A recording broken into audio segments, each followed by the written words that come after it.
दोस्तों बॉलीवुड यानी कि चमक दमक की वो दुनिया जिसके पीछे ना जाने कितने ही युवा दिन रात अपना एक किए रहते हैं और अपना सपना संजोए रहते हैं कि बॉलीवुड में अपना एक मुकाम बनाया जाए। लेकिन दोस्तों ये बॉलीवुड में कितने ही हीरो बनने आते हैं, कितने ही लोग हीरोइन बनने आते हैं, लेकिन सबके सपने पूरे नहीं हो पाते हैं। फिल्म इंडस्ट्री में आज भी कई ऐसे अभिनेता हैं जो आए तो थे फिल्म के हीरो बनने, लेकिन बन गए कुछ और ही। जी हाँ, आज मैं एक ऐसी ही हस्ती के बारे में आपको बताने जा रहा हूँ जो फिल्मों में आए तो थे अभिनेता बनने के लिए और फिल्मों के हीरो बनने के लिए, लेकिन विलेन के किरदार में उन्हें रातों रात सुपरस्टार बना दिया। ऐसे ही एक बॉलीवुड कलाकार जिनका नाम है डैनी डेंगजोपा। जी हाँ, आप बहुत अच्छे से जानते होंगे और आपको जानकर बेहद हैरानी भी होगी कि अपनी फिल्मों से लोगों के दिलों में जगह बनाने वाले डैनी कभी भी एक्टर बनना ही नहीं चाहते थे। वैसे तो डैनी अपनी प्रोफेशनल लाइफ में बहुत ही कामयाब रहे हैं और उनकी निजी ज़िंदगी जो रही है वो भी किसी फिल्मी स्टोरी से कम नहीं है।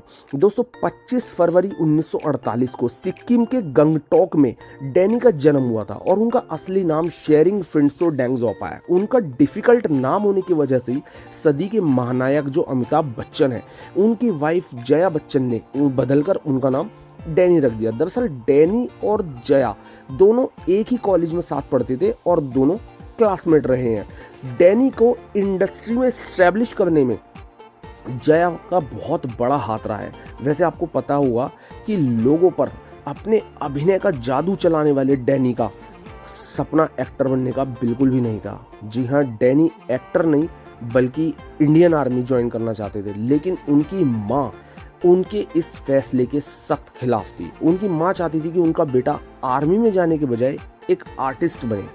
एक इंटरव्यू में डैनी ने खुद बताया था कि आर्मी ज्वाइन करने से मना करने के बाद उन्होंने एफटीआईआई ज्वाइन किया, जहां उन्होंने म्यूजिक और सिंगिंग कोर्स भी किया। एक वक्त ऐसा भी था जब उन्होंने देश के कई मशहूर सिंगर आशा भोसले, लता मंगेशकर, मोहम्मद रफ़ी और किशोर कुमार जैसे सिंगर के साथ गाना भी गाया और वो सही मायने में वो बनने भी एक सिंगर ही चाहते थे। लेकिन बाद में उनका रुझान थोड़ा सा एक्टिंग की तरफ आया तो उन्होंने एक्टिंग का कोर्स ज्वाइन कर लिया और एक्टिंग का कोर्स ज्वाइन करने के बाद उन्होंने जो अपनी शुरुआत की वो अपनी फिल्म जरूरत से की। दरअसल डैनी जो थे वो बौद्ध धर्म से ताल्लुक़ रखते थे और उनकी जो डेब्यू फिल्म थी वो थी जरूरत। इस फिल्म में डैनी ने अपने जबरदस्त अभिनय से लोगों के दिलों पर एक अमिट छाप छोड़ी। इसके बाद उन्होंने कई सुपर हिट फिल्में की जिनमें ज़्यादातर उन्हें विलेन के रोल ऑफर हुए और विलेन का किरदार उन्होंने बखूबी अंजाम भी दिया। जिस भी किरदार को डैनी एज ए विलन करते थे, ये समझ लीजिए कि उसमें वो अपना जी जान लगा देते थे। अपने लाजवाब अभिनय के चलते ही डैनी को पद्मश्री जैसे बड़े अवार्ड से भी सम्मानित किया जा चुका है। एक बार डैनी को एक फिल्म में चपरासी का रोल ऑफर किया गया। जब उन्होंने इस किरदार को निभाने से मना कर दिया तो उस वक्त फिल्म प्रोड्यूसर मोहन कुमार ने डैनी से कहा, तुम्हें कोई हीरो बना देना तो मेरा नाम बदल देना।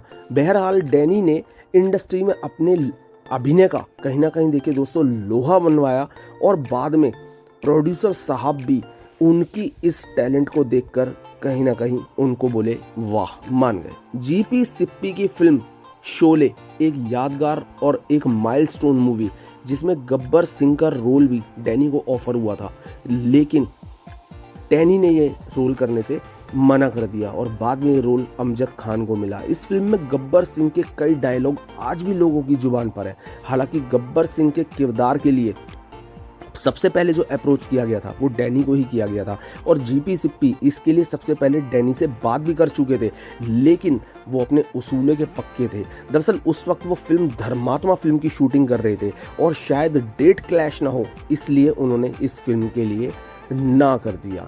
दोस्तों 70 के दौर में परवीन बॉबी और डैनी के अफेयर की बहुत चर्चाएं चली। डैनी और परवीन का पहला प्यार था जिससे वो बहुत ही प्यार करती थी। दरअसल परवीन बॉबी जो थी वो डैनी को अपना दिल दे बैठी थी। दोनों की पहली मुलाकात फिल्म धुएं की लकीर के सेट पर हुई और यहाँ से दोनों एक दूसरे के काफ़ी नज़दीक आ गए और दोनों एक दूसरे को डेट करने लगे। लेकिन बात सिर्फ डेट करने तक ही लिमिट में नहीं रही।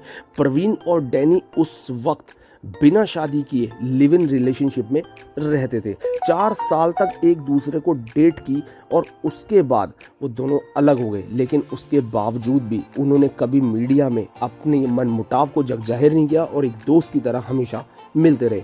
कहा जाता है कि प्रवीण बॉबी जो थी वो डैनी से इतना प्यार करती थी कि अलग होने के बाद भी वो उन्हें बिल्कुल खोना नहीं चाहती थी, इसलिए ब्रेकअप के बाद भी उन्होंने एक सामान्य दोस्ती का रिश्ता हमेशा बनाए रखा। प्रवीण जो थी वो हमेशा डैनी के घर अक्सर आया जाया करती थी, जिसकी वजह से उनकी गर्लफ्रेंड जो थी किम, वो काफ़ी ज़्यादा इस बात से अपसेट हो जाया करती थी। और इस बात का खुलासा खुद डैनी ने फिल्म फेयर में दिए अपने एक इंटरव्यू में किया था। डैनी ने कहा था कि 4 साल तक एक दूसरे के साथ रिलेशनशिप में रहने के बाद मैंने किम को डेट करना शुरू किया, तो वहीं प्रवीण बॉबी ने भी कबीर बेदी का हाथ थाम लिया। ये अक्सर घर आती थी और साथ में ये लोग मिलकर पार्टी किया करते थे। डैनी और प्रवीण ब्रेकअप के बाद भी बहुत अच्छे दोस्त थे, दोनों का घर भी आसपास ही था, इसलिए प्रवीण बॉबी अक्सर उनके घर जाया करती थी। लेकिन डैनी की जो गर्लफ्रेंड है किम, उनको इस बात से बहुत ज़्यादा दिक्कत होती थी और ये बात डैनी ने खुद अपने एक इंटरव्यू में बताया भी है कि उनकी गर्लफ्रेंड किम को बिल्कुल भी पसंद नहीं था कि प्रवीण बॉबी उनके यहाँ आए। और उनकी बात भी इसलिए सही थी क्योंकि किसी लड़की को भी ये गवारा नहीं होगा कि उसकी एक्स गर्लफ्रेंड बिना बताए घर आए। तो एक बार प्रवीण ने इतनी ज़्यादा हद कर दी कि वो किम के साथ बाहर गए हुए थे।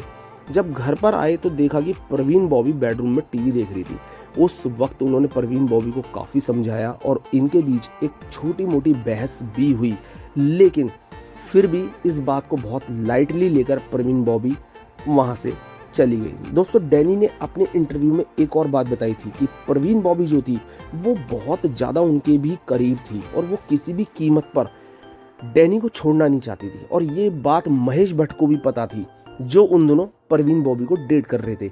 महेश ने डैनी से यहाँ तक कह दिया था कि वो प्रवीण से बात करना बंद कर दें, लेकिन एक दिन ऐसा आया कि प्रवीण बॉबी डैनी से ही डरने लगी। और इसको लेकर डैनी ने ये भी बताया कि प्रवीण बॉबी जो थी वो एक समय के बाद दरअसल पायरॉइड स्क्रीनोफीनिया, ये एक मानसिक बीमारी होती है, इससे वो ग्रसित हो गई थी, जिसकी वजह से उन्होंने अमिताभ बच्चन को भी कहीं ना कहीं एलिगेशन किया था कि वो उन्हें मारना चाहते हैं, उनका किडनैप किया था। और ये सब बातें इंटरव्यू में अमिताभ ने भी कही थी, लेकिन फिर भी प्रवीण बॉबी के साथ उन्होंने अपनी बातचीत करनी बहुत लिमिटेड कर दी और उन्होंने प्रवीण बॉबी के अपने घर आने पर रोक लगा दी। तो दोस्तों, डैनी ने इसके बाद बॉलीवुड इंडस्ट्री में जब अपने अभिनय का जबरदस्त लोहा मनवा लिया, उसके बाद 1990 में उन्होंने सिक्किम की राजकुमारी गावा से शादी कर ली। शादी के बाद उनके 2 बच्चे हुए, रिंजिंग डेंगजोपा और पेमा डेंगजोपा। 73 साल के डैनी को अभी हाल फिलहाल में कंगना रनौत की फिल्म मणिकर्णिका में भी आप सबने देखा है और लगभग 190 फिल्में, जिनमें अग्निपथ, हम, अंदर बाहर, चुनौती, क्रांतिवीर, अंधा कानून और घातक को तो कौन ही भूल सकता है। दोस्तों, इनमें अपने कालजयी किरदार से डैनी आज भी लोगों के दिलों में अपनी जगह बनाए हुए हैं और आज भी लोगों को अपना दीवाना कर रहे हैं। तो दोस्तों, ये थी डैनी की जुड़ी हुई कहानी। अगली बहुत ही जल्द एक और आपको रूबरू कराने जा रहा हूँ एक और हस्ती से, लेकिन प्लीज़ लाइक शेयर सब्सक्राइब जरूर कर दीजिएगा। Thank you so much.